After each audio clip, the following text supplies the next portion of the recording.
Hey guys, in this video I will show you how to connect Nintendo Switch 2 to a mobile hotspot. Alright, let's begin. First, open the Settings app on your phone and make sure your mobile data is turned on. Once it's enabled, go to Personal Hotspot and toggle on Allow Others to Join.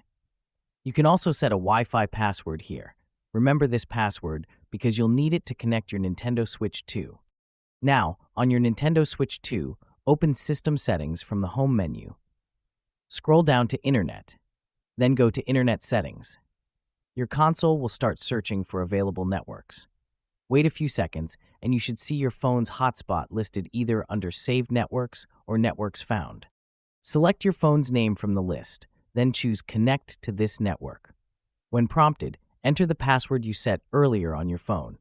Once connected, your Switch should automatically recognize the hotspot and provide internet access for online games or downloads. So that's basically how you can connect Nintendo Switch 2 to a mobile hotspot. That's it for this video. Thanks.